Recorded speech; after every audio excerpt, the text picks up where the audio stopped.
I don't think that's supposed to be... Well, technically, I guess this one is supposed to be here. It's the one that was in this box. We were trying to rebuild something, weren't we? Maybe we should get... Why does my hand look like it's dirty? Oh, we should get back to that and conclude this episode of Will It Ever Run Again? Yeah, let's do that.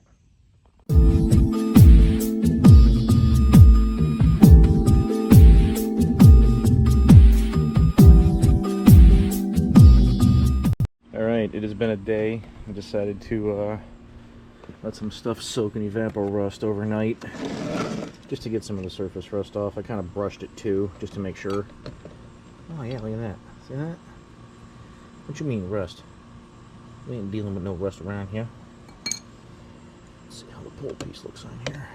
Oh, that's great. Yeah, see? This stuff works amazing. It's actually impressive at how well it works. But yeah, Distributor is completely disassembled. This piece of plastic that used to be an O-ring, it is hardened into what feels like plastic. I'm gonna get that off of there. I do have a new one. And then there's a couple more pieces in there. So let me get that out of there. Let's go rinse this off, because they tell you to rinse it. Yeah, there's some stuff, and turned some of it funky colors. When I put it in there, it was not black. So we'll do that. Take care of that. The gear's cleaned. So I do have new O-ring. That'll go on the bottom of the Distributor, obviously. And we'll start to reassemble this monster and get it back together and fire it off. And I'm pretty certain that's going to get rid of my slight stumble and misfire. So let me go rinse this stuff. And there you have it. This is impressive. I wish you guys could feel this thing. It really does feel like a piece of thermoplastic, like formed plastic. It is really, like, you can listen to it. Oh, maybe not.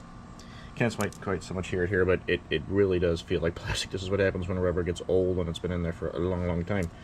As opposed to Captain Bouncy over here, which is nice and flexible and soft. So we're gonna put this bad boy on. It goes in that groove right there. Not sure if you can really kind of see it now, but yeah, you can see how much rust is gone, which is pretty much all of it, and that is down to bare metal, which is pretty cool. I cleaned the inside of this bad boy out. This cleaned up pretty good too. No more rust on that. Yeah, it's impressive. This thing was completely coated before. Obviously that's brass, it doesn't rust. And then I didn't show you this. This thing was completely coated in surface rust, and all I did was just rinse this off when I popped it out of the little bin there full of evapor rust. But look at that. Completely stripped it. It looks great. So put that back on. Probably should have put the bolt in too. Although the bolt's not rusty, it's covered in enough oil to automatic undercoat itself. So I'll get Captain Plastic out of here. I can need that. Put this on here. Might be able to do this right here. Let's just find out, huh? Just roll this bad boy on there.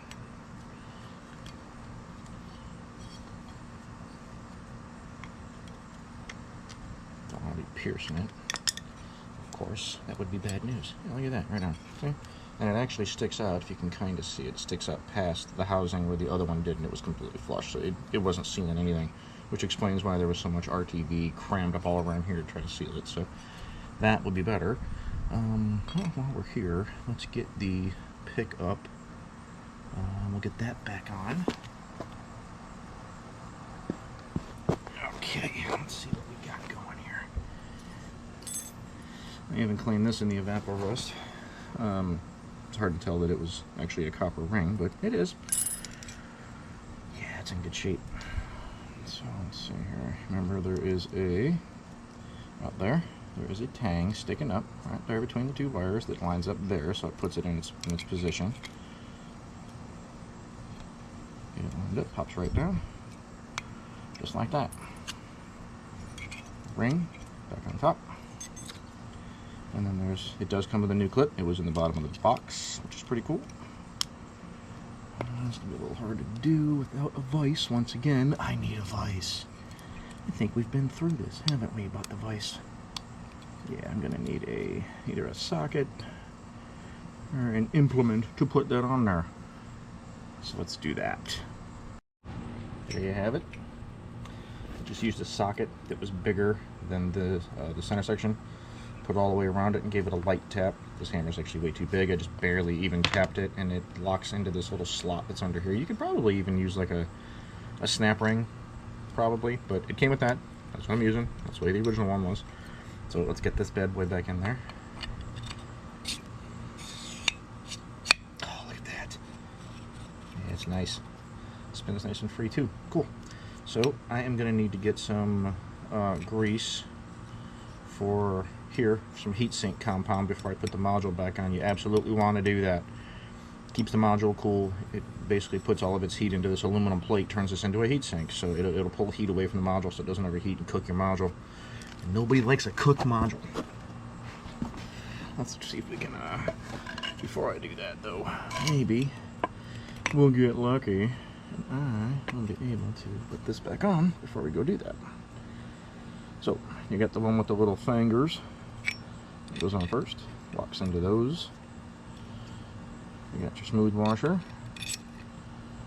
And then, of course, your distributor gear. You don't want that falling out.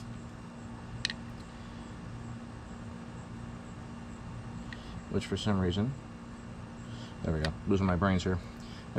Goes on like that. I don't know why the hell I was going to try to put it on like that. That'd be a little hard to get that into the cam, or the oil pump drive. So, that's what happens when you're not paying attention. You don't get any sleep. So, let's get that on, right about there, so it lines up. You can see through it. Very important. Let's rotate that around so I can get to it a little easier. Make sure it's aligned as good as we can possibly get it. I'm going to go completely vertical. Make sure you can see what's happening over here. Might even be able to just use this. I was going to use a punch, but we'll see. So here's where it gets dangerous, because you don't want to smack these at all. That's bad. So I know you're not going to be able to see if my big little meat's in the way, so let's try. Maybe we can get you over here. The mosquitoes will stop chewing me alive, which is pretty sweet. That's always good to have happen. Yeah, see, it's not as easy. Quite as easy to do, once again, without a vise. One of these days I'll get off my butt and get one, because I really do need one.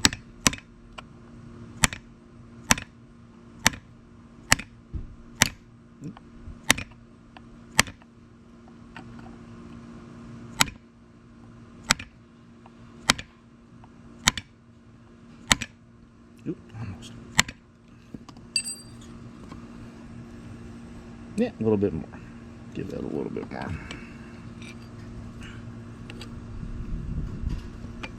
Down there.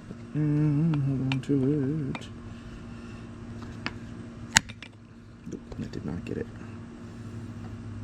Sometimes you win, sometimes you don't.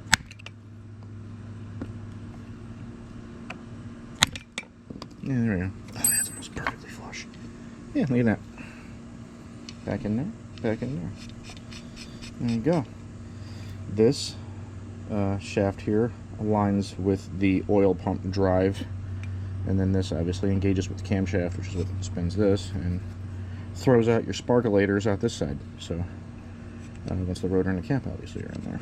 So let's go get some, let's run and grab some grease. I'll come right back and we'll grease this, put the old module back on. I know it's probably the smart idea to put a new one on there, but this one was working just fine, so I'm not just going to keep parts canning anything, even though it's, if it's not the problem, I'm not just going to replace it just to replace it. Sometimes I do that just because, well, I'm in there and it's old, but this module's been working fine. Every time I put my scan tool on it, there's never been an issue with the module. Issues with some other stuff, but not that. So, yeah, there you go.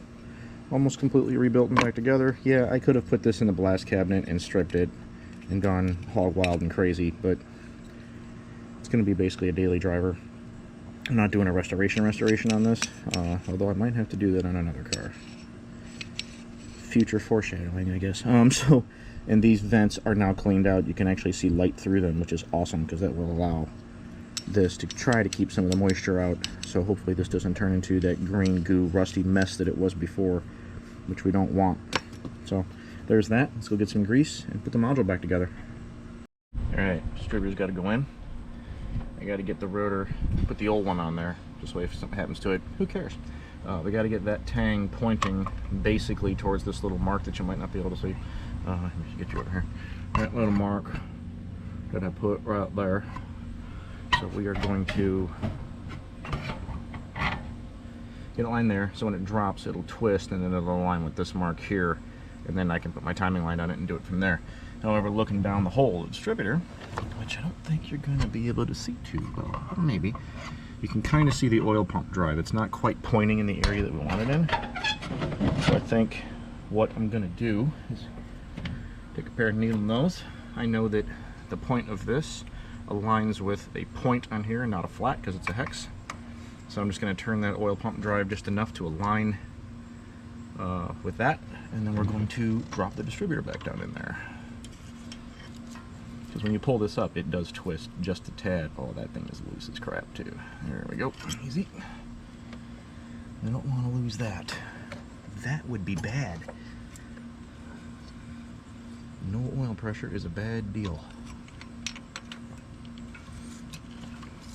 Okay, so let's clear that.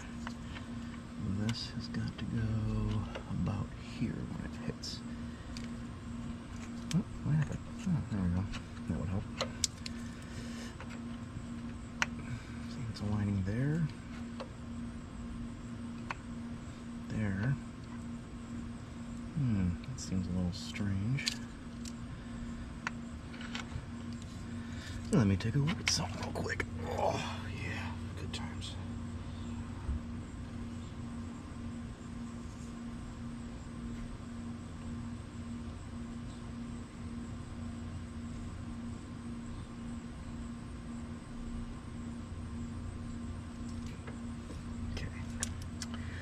Had to kind of get a visual on it, make sure everything was straight, which it is. So I'm going to say right down here. Might be too much, we'll find out.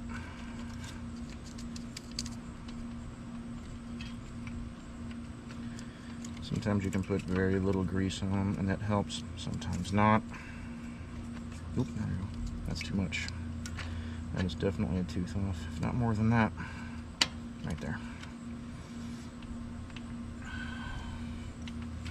Now we just got to get it to go down all the way, which, ooh, that just fell right into place. And there we go. That is down. Now I know that this is aligned there, but so when we're looking at it, this stud sticking up right here was aligned with that hole when I took it out, because that's where I put my mark originally that you can't see anymore. But it'll be okay, because when I put the timing light on it, we're going to be able to pivot.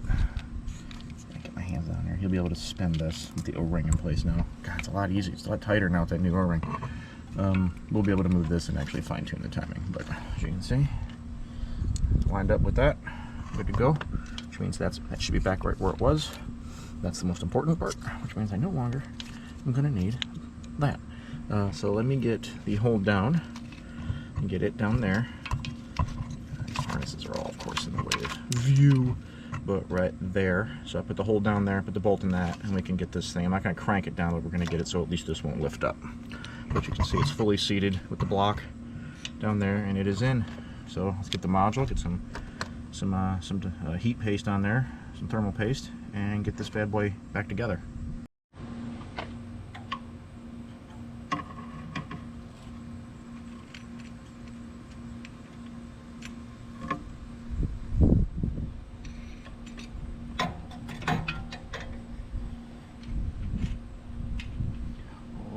Drop you. That would be really bad.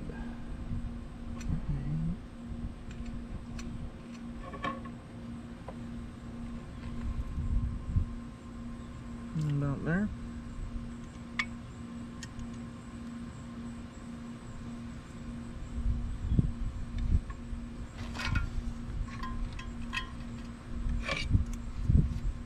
Nice. Love it when a plan comes together.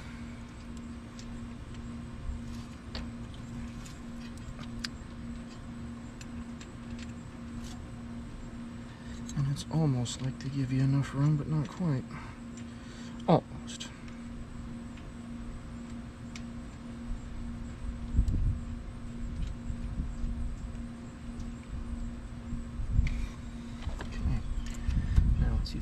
lines are on these coolant lines. In here. Not really. But it's all the way down, and like I said, these coolant lines are a colossal pain. I know there are some guys that will actually bypass those and get rid of them completely. If you live in a cold weather climate and you drive the car in the cold, you probably don't want to do that because you really don't want your throttle body icing up. That is bad. I can't really turn it any more than that, so I'll get a socket down there. Okay, let's go get the thermal paste.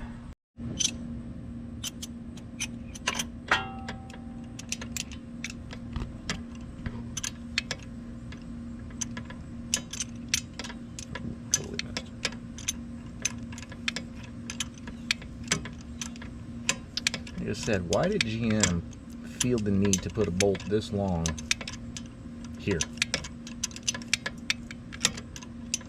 You know, it's like they wanted to bolt the oil pan to the top of the block through this bolt.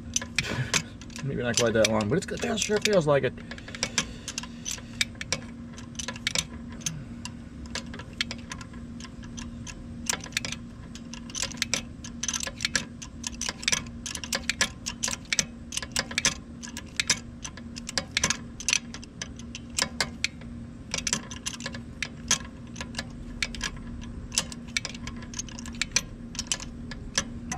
Just want to get it down until it touched. Good enough for now. I know it's not completely aligned perfectly down there, which I don't know if I can even do from this angle. I mean, I'll pulse that a little bit to get that. To get the clamp. Just a little bit. I don't want to go too far. Let's try that out. Maybe that's enough. Oh yeah, there's all kinds of knot room going on. No, it's all not enough. I would have thought that would have been enough.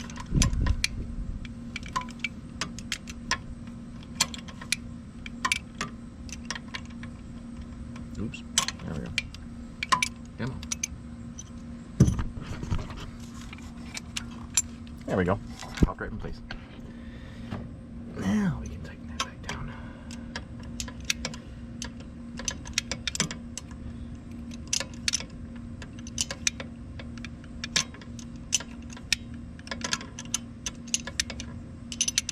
Nope. I don't want too loose. I don't want it cranked either, so just keep this down because we're going to need to adjust this. Let me get the timing light on it. It's all warmed up and running. Okay, just putting some thermal paste on there, putting the two screws obviously back in, then hold it down. We are good to go. I never unplugged this. I probably should have. I did clean the terminals here because they had a lot of green fuzz on them. But that's that. So let's plug in some connector-roonies. Click. You have to plug this one in first because these are keyed, and the one will not go in if the other one is in the way. So back to the coil there.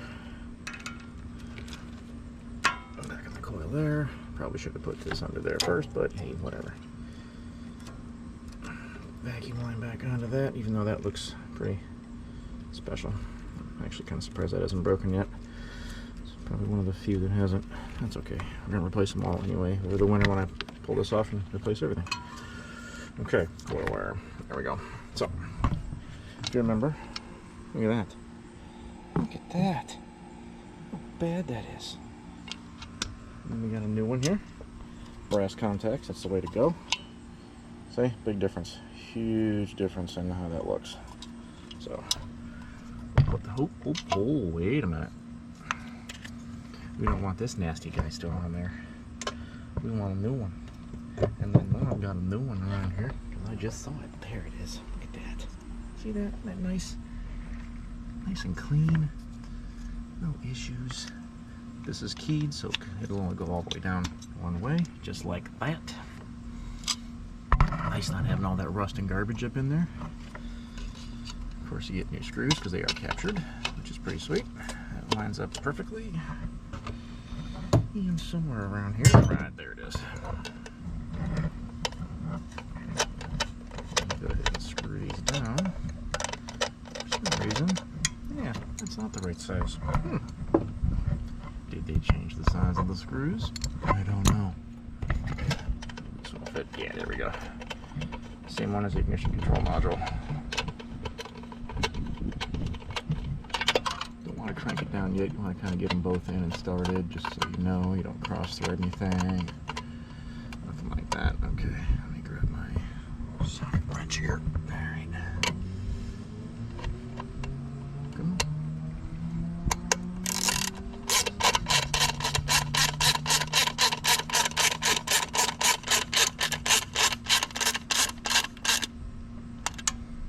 I know, distributor is still a little loose, which it needs to be.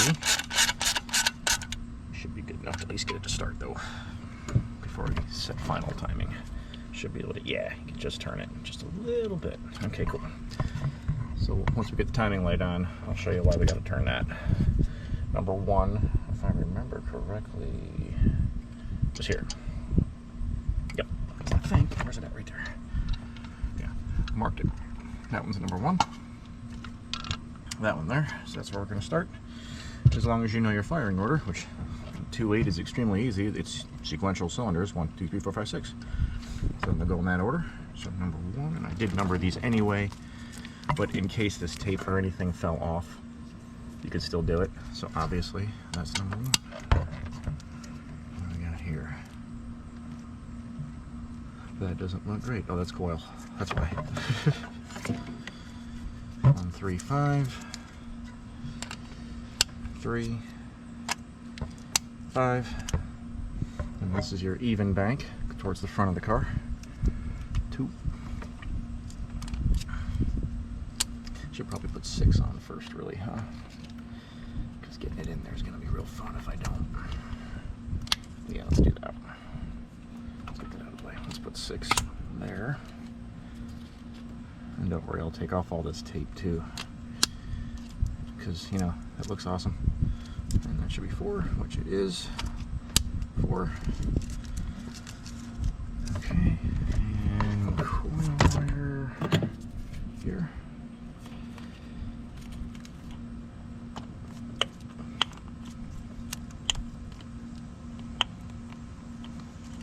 Yeah, it's on there. Okay, I'm gonna turn that way just to kind of.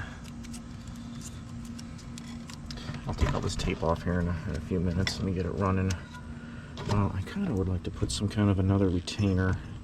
You can see there's these on there, but I wouldn't mind keeping these up and away from the exhaust. I really don't want it rubbing here, you know, because that's not good when they start arcing, you know, but I guess we'll leave them where they were for now. Obviously it ran. That one too, maybe get some more bit out of that. Yeah, I guess it really doesn't matter too much. Okay, just want to keep them away from heat sources. It's more important than anything else. Alright, I believe that's everything. Oh, it is not. There was a heat shield here. I'm going to put that back on after we're done getting this adjusted. So I guess now, the only thing to do is to grab keys and fire it up. Okay, a little primage. Hey, imagine that, it fired right off. That might run a little rough because the timing is not perfect, we know that. But surprisingly, it's running better than it has in a long time.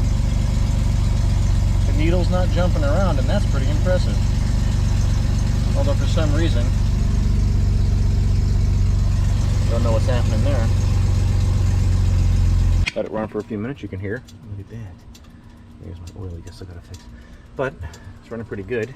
So let's break out something that nobody uses anymore. A timing light. No, that's right. What am I thinking? I'm not, that's the problem. Okay. We need to get to the battery. So, of course, we're gonna take this cover off.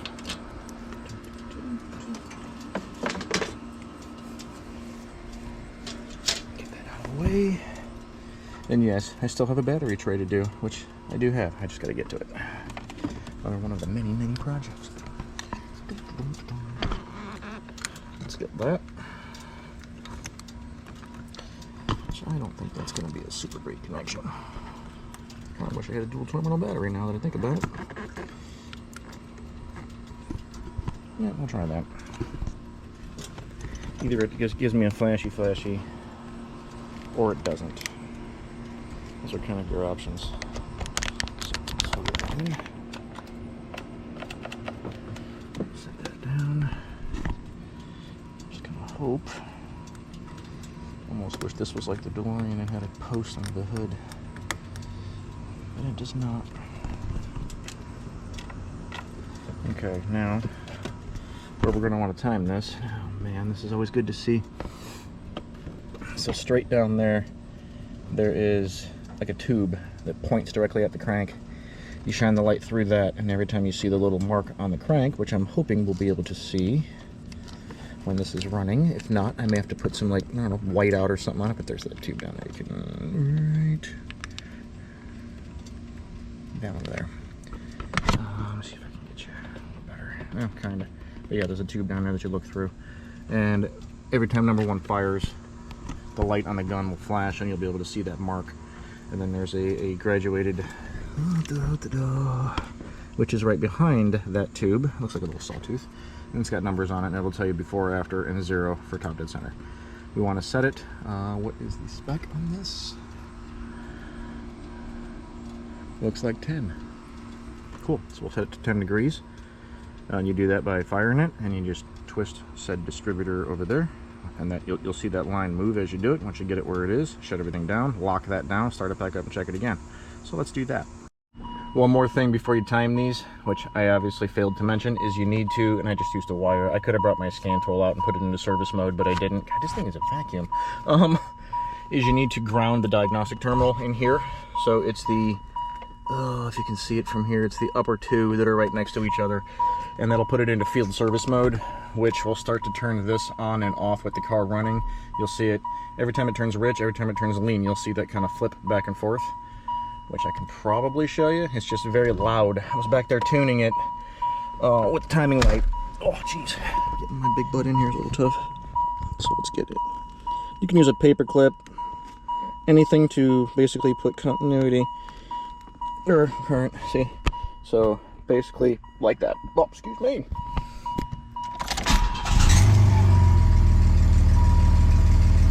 You can see there that it's turning on and turning off.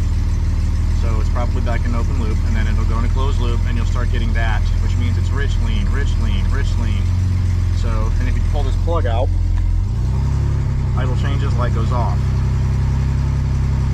So you got to remember to put it into field service mode, or you'll never get it to run. Or you never get it to time. It'll run, but you never get the time, because the computer will always be trying to compensate what you're doing. So you got to do that. It's very important. Look, we're charging. That's what happens when you leave the deck lid open way too long. So let's shut this off, because it is getting a little warm back here, and definitely getting loud. Otherwise, I was going to show you the exact 100% situation going on back here. But with it so loud, you really can't see or hear anything, because I got to put the light directly here, and that little sawtooth pattern, it goes back and forth. Every time number one fires, you'll see a line, and it kind of moves. It'll move slightly, because no car runs 100% perfect. You know, not every car has an absolute perfect balance of cylinders, but it shouldn't move very much at all, which this does not. It barely even moved. If it moved at all, it was so hard to tell. So I set that to 10 with that, with it in field service mode, with that bypassed, and just shine that bad boy down there. Should be able to get a timing line if you don't have one at probably a local auto parts store. I think you don't have to buy a Mac or whatever, or Snap-on or anything like that. But anything that works, it doesn't really matter. Just got to be an inductive timing light, because you got to be able to put it on number 1. You should be able to also put it on number 4 and get the exact same result out of it. But I put it on 1 because that's always the one you start with. You can verify it with 4, and then I went back to 1, and we're good. Everything's fine. Everything runs great. Actually, it runs way smoother than it has in a long time. I'm gonna let this cool down, put that heat shield back on, because right now that is pretty cooking down there, and I don't want to sizzle my niblets putting it back together. So, I mean, even the wires are a little warm. I'll kind of peel those up a little bit. Yeah, they're a little warm too. So, ooh, yeah, we're up there around there. That's better. Yeah, it's cooking back there. It doesn't take long when it's, you know, 90 degrees outside with like 80% humidity. So, but there's that. I just got to tighten this down now, because it's good to go. Let me get back down there. Actually, I might be able to do it right now. Not quite as much room as I had before. And no, I don't think I can. So I'm going to have to get a wrench to go down in there and tighten that, but we absolutely have to tighten that. It is extremely important. Otherwise, this thing can move back and forth while you're driving. You start getting timing issues, you'll get codes, drivability issues, all kinds of fun stuff. So we'll clean up. We'll fire this bad boy back off when it cools down a little bit, and I put that heat shield back on. We'll take it for a ride. And as promised, here we are on the road with the basically rebuilt distributor for the most part. I just didn't beat blasted. But other than that, everything's good. Timing is good. Everything else is working. It's always nice to have a road test that's successful afterwards. Yeah.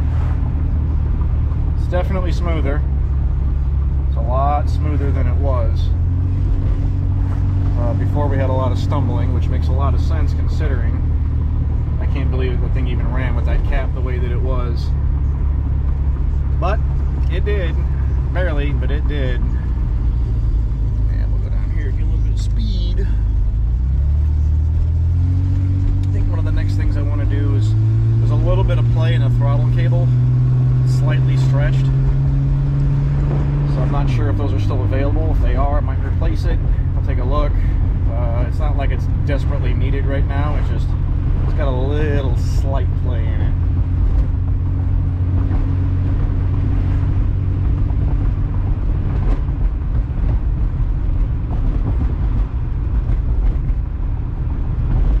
Problem with a car this low is any bump feels like you're running over a ramp.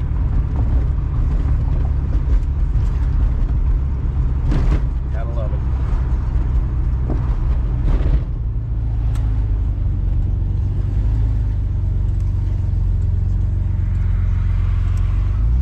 But considering how this car got to us in a barely running, if you even want to call it that, mess, with no brakes, no lights, no radio, basically nothing worked on it. It had been sitting so long.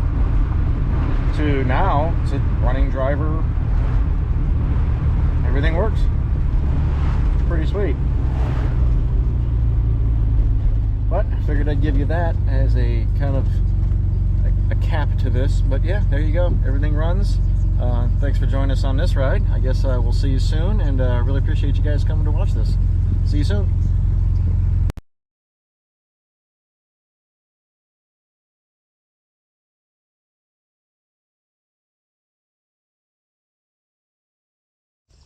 Alright guys, I wanted to do a little cap to this because I noticed I gave you some erroneous information and I don't like doing that, so let's fix it now. So right down there you can see that tube, trying to get a light on it right there, that I was talking about, and the timing tab comes off to the left of it right there. Which really, I need to clean that thing off a little better. Anyway, that tube there, let's see if I can zoom in. Yeah, right there. There's your timing tab. That's the tube I mentioned that you put the light and you shine it through that. You don't do that. You don't shine the light through that. That tab is, or that tube is used for a magnetic pickup timing gun. And you would put the sensor for the magnetic pickup inside that tube and then time it doing the exact same way we did before. So yeah, the one I use is an inductive one that goes off of actual spark plug. It picks it up off of when the distributor sends spark to the #1 cylinder. So they both work the same way. They're just different styles of guns. The most common one that you can buy now, especially for how cheap they are, is the inductive one. Like I've got, I don't even know if you can get the magnetic ones anymore. I'm sure somebody's got them out there, but that's what that's at. So just wanted to straighten that up. I didn't want anybody in the comments going, hey, that ain't right, what the hell are you talking about? So yeah, no, I screwed up. I don't know what I was talking about. My wordy bits don't work half the time. So but we got one more project coming up on that. As I was driving in here just recently, the fuel pump started making the grinding marbles noise, which is always awesome. You don't want to sound like you're trying to break boulders inside the car. So before that thing dies on me, I want to get the fuel tank out of it and put a new fuel pump in, and it'd be a good time to clean it out anyway. Fuel gauge works, so I shouldn't have to change that, but that's good. A couple small things coming up on that you'll see soon. Nothing major. Needs a bath though. Really needs a bath. And then, you know, a little tease of what's going on in here. So once I get room in the garage here, That is going to come in and get it as high as I can get it, and we're going to drop the tank out of it. It's dead center in the middle of the car. Doesn't look like it's going to be too horrible to do. We should be able to get it out without any major issues, as long as no bolts break or nothing like that. You know, you got your 3 or 4 hoses going to it, the filler neck hose, 2 straps, and then 1 body cross brace, and then the tank drops straight down. So we'll get that out and take care of that. I've already got the pump. And then there's a couple things I want to do on this. And then, yeah, there's your big tease. So, yeah, I wonder if I should do post-credit scenes. That would be kind of neat. Anyway, thanks for joining me. I just wanted to straighten that out there. Hopefully I didn't miss anything else. The rest of it's pretty straightforward about doing a distributor on one of these. They're really easy. Good thing about these cars, and a lot of cars of this vintage, is that the parts are super inexpensive and pretty much readily available. The cars have been around now for so long, and they made so many of them. And of course, GM likes to use parts on other cars too, because it cuts down their production costs. But you can still get, God, almost everything for this thing super cheap. Plus, you got the Fiero store for a lot of oddball stuff that's Fiero specific. But yeah, there's that. I still need to get the other, because that's still holding up pretty darn good. I want to get that one off and put the other 3D printed one on. Just slap some. All I did with this one was just hit it with some primer and put some close enough paint on it just to get it on the car for now, just to kind of field test the plastic durability kind of thing. You still see the stud sticking through, but I want to get the other one off and get it done. Which actually I could probably show you. It's just sitting in here in the car, or sitting on this other one. Got that project going on too. Yeah, right there. There's the other one, just kind of sitting in primer with stainless studs. Coated in, of course, primer now, but there they are. There's the stainless studs installed. I did get a couple questions on how these studs installed, and surprisingly extremely easy. The holes were printed at almost the exact same size, so I just ran a tap for these studs down into it real lightly, cleaned them up just a little bit, and they threaded right in. And they're solid. They do not move. And this whole area has completely filled in all the way down, so it's got a lot to bite into. So it's not like it's not biting into anything. So you really can't see there. You can't really get the light in there. There you go. See how that pad is down there? It's huge. It's bigger than it was on the factory plastic ones. So, and these don't flex at all. They're pretty stiff. The material filament's being used is awesome. It's also UV. It's supposed to be safe for UV, even though it's going to be painted anyway, so you won't be able to see it. But I do have a couple more around here, which, depending, I might offer those up to somebody, because I don't obviously need more than 2. So we'll get that done on the Fiero. What else I got coming up? I really need to get this bad boy out of here, or, yeah, probably this one, because it's basically ready to go. I'll keep my battery tender on them just to keep them ready to go, because I don't drive them too often.